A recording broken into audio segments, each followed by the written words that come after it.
단절된 관계 회복의 시작이라는 제목으로 오늘 말씀을 전하겠습니다. 한 연구에 따르면은 인간이 가장 깊은 상처를 받는 순간은 관계가 끊어질 때라고 얘기합니다. 약 10,000건의 이상의 인터뷰를 분석하며 관계 단절은 수치심과 또 두려움, 고립을 만들어 인간의 존재 자체를 흔들어 놓는다고 말했습니다. 이는 현대 심리학 전반의 연구와도 일치합니다. 애착 이론, 또 소속 욕구 이론. 하버드에서는 성인 발달 연구 모든 관계의 단절이 인간의 정서 또 정체성, 건강에 치명적인 영향을 준다고 말합니다. 놀랍게도 성경은 이미 이 모든 통찰의 근원을 창세기 3장에서 말씀하고 있습니다. 하나님과의 인간 관계가 끊어진 그 순간부터 인간은 수치심, 또 두려움, 고립을 경험하게 됩니다. 단지 한 가지 실수가 불러온 결과가 아니라 존재 전체를 흔들리는 비극의 시작이 보여주고 있습니다. 이 본문은 단순한 과거의 이야기가 아니라 오늘 우리가 살아가는 우리의 모든 사람의 내면을 들어보게 합니다. 하나님과의 관계는 단절, 곧 나와 이웃, 그리고 세상과의 관계까지 무너뜨리는 연쇄 작용을 일으키기도 합니다. 오늘 본문을 통해 이 타락의 원인과 결과를 바르게 이해하고 회복의 방향을 발견하는 시간이 되시길 소망합니다. 첫 번째로는 유혹은 하나님과의 관계를 겨눈다고 말합니다. 하나님께서 창조하신 세계는 선하고 완전했습니다. 아담과 하와는 하나님과의 친밀한 교제 가운데 하나님의 뜻에 따라 다스리심을 또 사명을 받았습니다. 그러나 창세기 3장에서는 완전 다른 질서가 어떻게 깨지고 있는지를 보여주고 있습니다. 1절에서 뱀은 하와에게 다가와 이렇게 얘기합니다. 1절 말씀 같이 읽겠습니다. 그런데 뱀은 뱀이 여자에게 물어 이르되 하나님이 참으로 너희에게 동산 모든 나무의 열매를 먹지 말라 하시더냐. 아멘. 지금 이 질문을 자세히 보면은 아주 교묘하게 사실을 왜곡하고 있습니다. 하나님은 모든 나무의 실과 내게 임하는 임으로 먹되 선악을 알게 하는 열매는 먹지 말고 만지지도 말라고 하십니다. 하지만 뱀은 마치 하나님이 지금 모든 것을 금지한 것처럼 말하며 하와의 마음에 하나님에 대한 불신과 의심을 심었습니다. 이것이 유혹의 지금 본질임을 말하고 있습니다. 하나님의 선하심은 왜곡하고 그분의 관계를 지금 이간질하고 있습니다. 이 대화에 사용된 단어도 주목할 만합니다. 너희가 결코 죽지 아니하리라 라고 하면서 하나님이 너에게 그것을 먹는 날에는 너의 눈이 밝아져 하나님과 같이 될 줄 아시니라 라고 얘기하고 있습니다.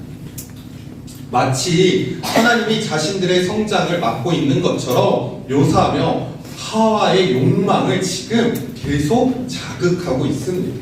이로 인해 하와는 그 열매가 어떻다고 얘기하면 먹음직도 하고 보암직도 하고 지혜롭게 할 만큼 탐스러워 보인다라고 고백합니다. 유혹은 단순한 충동이 아니라 하나님과의 관계에 금이 가기 시작할 때 이미 시작되는 것입니다. 결국 하와는 그 열매를 먹고 아담에게도 주어 함께 먹게 합니다. 한 사람의 유혹은 공동체 전체를 넘어뜨릴 수 있음을 보여주는 것입니다. 또 하나님과의 관계가 멀어지게 한다는 것입니다. 이것이 죄의 파급력이 얼마나 큰지를 보여주고 있는 것입니다. 예배 시간에 갑자기 한 사람이 집중을 안 하고 핸드폰을 하면 제가 핸드폰을 하네? 나도 해도 되는 거 아니야? 라는 이런 죄의 파급력은 나 하나로 인해서 우리 공동체에 영향력을 줄 수 있는 것입니다.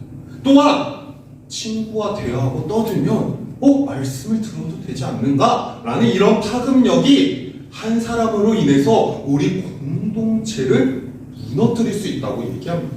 그래서 제 유혹이 얼마나 큰지를 지금 이 창세기의 말씀을 통해서 단순한 죄를 짓고 끝나는 것이 아니라 우리에게 영향을 주고 있음을 알려주고 있습니다. 그래서 하나님과의 관계를 겨누고 있으며 이 관계를 무너뜨리는 무서운 현실이라는 것을 알려줍니다.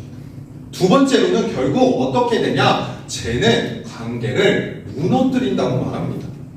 하와와 아담이 열매를 맺은 후 7절에서는 이렇게 얘기합니다. 우리 7절 말씀을 같이 한번 읽겠습니다. 시작.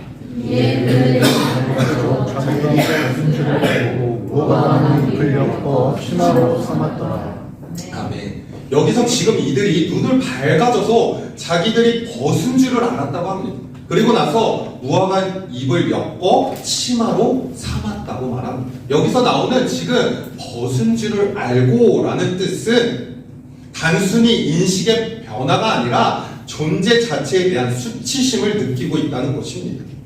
이 히브리어의 원어의 뜻을 보면 단어의 수치심 또 벌거벗음, 외형적인 상태를 넘어서 부끄러움에 대한 표현을 말해주고 있습니다. 즉 자신들의 죄로 인해서 인간의 자의식과 자존감이 무너져서 지금 수치심을 느끼고 있음을 말해주고 있습니다. 이후에 하나님이 아담을 부르시자 그는 두려워 숨었다고 말합니다.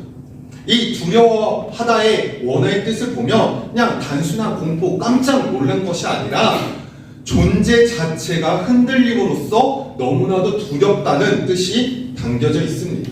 그래서 하나님과의 관계가 끊어지자 인간은 자기 자신이 누구인지도 모르게 되고 그 정체성을 상실한 채 숨어버릴 수밖에 없던 것입니다. 또한 관계의 붕괴는 인간 사이에도 영향을 미칩니다. 아담은 지금 하와의 탓을 합니다. 하와와 뱀을 탓했다며 책임을 전가하는 모습을 보여줍니다.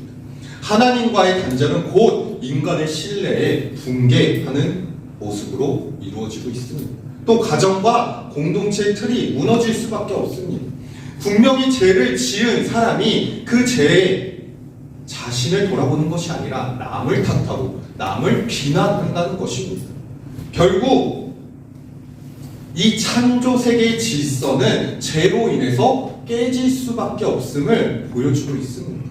결국 인간은 노동의 고통, 또 여성은 출산의 고통으로 땅은 가시덤불과 엉키로 내게 됩니다. 이처럼 죄는 하나님과의 단절이라는 거예요. 자기 자신에 대한 왜곡, 인간에 대한 갈등, 창조 세계의 혼란으로 이루어지는 붕괴를 가져옵니다. 현대사의 문제들이 가장 심각한 것들이 가정의 해체, 또 청소년의 정체성의 혼란, 생태계 파괴들이 있습니다. 또 사회의 불신 모두 창세기 3장에 시작된 관계의 단절로 시작됐다고 말할 수 있습니다. 그러므로 이런 죄로 인해 우리의 관계는 깨져버렸습니다. 이렇게 끝나면은 결국 너무 절망스럽습니다. 하지만 세 번째 이야기를 들으면 우리는 너무 감사할 수밖에 없습니다. 하나님은 여전히 우리를 부르십니다. 이러한 타락하고 망가진 세상 가운데 하나님은 침묵하지 않으시고 다시 부르십니다. 우리 9절 말씀을 같이 한번 읽겠습니다. 시작. 여호와 하나님이 아담을 부르시며 그에게 이르시되 내가 어디 있느냐. 아멘. 지금 심판을 위한 호출이 아니라 관계의 회복을 위한 부르심입니다. 하나님은 아담을 부르십니다. 끝까지 찾으십니다. 그에게 이르시되 너가 지금 어디 있느냐라고 물으십니다. 하나님은 인간이 자신을 숨기고 도망칠 때조차 그를 끝까지 쫓아가셔서 찾으십니다. 아멘. 이것이 복음의 출발점이라고 할 수 있습니다. 이 부르심은 단절된 인간에게 다시금 생명의 길을 열어주십니다.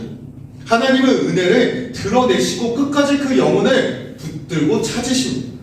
하나님은 아담과 하와를 저주하지 않으시고 뱀을 저주하시며 여자의 후손을 통해 구원의 약속을 주십니다. 이것이 복음의 첫 예언으로 인간의 회복은 전적으로 하나님의 은혜에서 시작된다는 것을 우리는 알 수 있습니다. 이처럼 하나님의 타락은 이후에도 인간을 찾으시고 다시금 언약의 관계로 불러주십니다. 우리는 죄와 단절에도 불구하고 하나님은 결코 포기하지 않으시며 복음을 통해 다시 하나 되기를 원하십니다. 그러므로 오늘 우리를 부르시는 하나님의 음성에 귀 기울이며 나아가야 함을 우리는 기억해야 합니다. 성경적 세계관에서 타락은 단지 도덕적 실수나 윤리적 약점이 아니라 하나님과의 관계 단절에서 출발한다고 말합니다. 인간은 하나님께 속한 존재이며 그분의 바른 관계 안에서 참된 자화와 공동체, 세계의 조화가 이루어짐을 말해주고 있습니다. 이 관계가 무너질 때 정체성의 혼란과 사회의 혼돈, 자연의 파괴가 함께 나타날 수밖에 없습니다. 세계는 혼란스럽습니다. 전쟁과 핍박, 가난, 고난, 여러 가지 어려운 일들이 많이 일어납니다. 이런 일들이 일어나는 이유는 하나님과의 관계가 깨졌기 때문입니다. 우리가 이 혼란스러운 세상 속에서 이런 세상을 바라보고 나아갈 때 어떻게 나아가야 되냐? 하나님과의 관계가 깨지지 않도록 나아가야 하는 것입니다. 타락한 이후 인간은 하나님 없이 자율적 존재로 자신이 이해하기 시작했고 이는 인간 중심적으로 살아가려는 모습들이 드러나고 있습니다. 이처럼 창세기 3장은 성경적 세계관의 두 번째 기둥이 타락의 본질에 대해서 어떠한 결과가 일어나는지를 말해주고 있습니다. 우리는 이 타락의 현실에 직시함으로써 참된 회복을 향해 갈망을 품으며 나아가야 합니다. 세상은 불안정합니다. 하지만 하나님과 단절된 방향으로 길어진 세상 속에서 우리는 하나님께서 회복의 역사를 어떻게 이끌고 가시고 지금도 회복의 역사를 하고 계심을 바라보고 나아가야 하는 것입니다. 이제 우리는 이 타락한 현실 앞에서 어떤 시선을 가져야 할까요? 세상과 나 자신, 주변 사람들을 볼 때 죄로 인해 단절된 세계임을 기억하고 우리의 연약한 모습을 이해하며 우리의 시선을 하나님 앞에 드려야 하는 것입니다. 누군가 부족하고 또 실수할 때 정죄하기보다는 그 배경에 있는 관계의 단절을 바라보아야 하는 것입니다. 이러한 이해는 우리를 회복의 방향으로 이끌어줍니다. 무너진 관계를 다시 세우기 위해 노력하게 만들고 그것을 위해 기도할 수밖에 없으며 하나님께 다시 돌아가야 됨을 깨닫게 해줍니다. 그리고 그 복음이 회복이 되고 나의 개인을 넘어 공동체와 세상을 향해 확장되며 다시는 그 회복의 시작이 되게 됩니다. 이번 한 주간 여러분의 관계를 돌아보길 소망합니다. 우리가 2박 3일이라는 시간 동안 하나님을 믿는 순간이 아니라 하나님께 연결되어 잇대어지는 순간들로 살아가야 된다고 말했습니다. 여러분들이 만든 저 활동 포스터만 봐도 그 시간에 어떻게 만들지, 어떻게 시작하지 했지만 결국 빌어먹을 아가페, 정말 저 뜻을 생각해보면 너무나도 우리가 하나님과의 관계가 회복된다는 시작이 될 수 있는 것입니다. 온전히 우리가 스스로 나의 힘으로 살아가는 것이 아니라 하나님과 회복이 시작할 때 내가 있는 가정에서, 내가 있는 학교에서 변화가 시작된다는 것입니다. 그것을 기억하고 나아갈 때 그 모든 것 안에서 깨어진 흔적이 있다면 그 이유는 성경적 세계관 안에서 점검해야 된다는 것입니다. 단절된 이 세상 한복판에서 회복의 눈을 뜨고 나아가야 합니다. 하나님의 시선을 바라보고 세상을 우리의 시선으로 바라보는 것이 아니라 하나님의 시선으로 세상과 사람을 바라볼 때 진정한 회복이 시작되는 것입니다. 이번 한 주간, 아니 올해 여러분들이 수련회 때 누렸던 그 은혜, 그것을 간직하고 나아가길 소망합니다. 단절된 관계에서 회복의 시작은 생각보다 어렵지 않습니다. 아니, 우리가 할 수 있는 것입니다. 이 말씀 하나를 끝까지 붙잡고 하나님과 연결되어 나아간다면 우리는 회복의 시작이 될 것입니다. 그것을 여러분들은 이미 이 청소년부 안에서 누리고 있습니다. 근데 여기서 끝나는 것이 아니라 이 말씀의 복음을 우리만 누리고 끝나는 것이 아닌 세상에서도 간직하며 나아가길 소망합니다. 그때 단절된 이 세상 가운데서 하나님의 회복이 분명히 임하실 것입니다. 그러므로 우리가 그 주인 되신 주님을 삼고 온전히 주님만을 바라보겠습니다. 주님, 이번 한 주간, 아니 오랫동안, 올 한 해 동안 우리가 그 주님 안에서 살아갈 수 있도록 인도하여 주시옵소서 하는 마음으로 나아가길 간절히 소망합니다.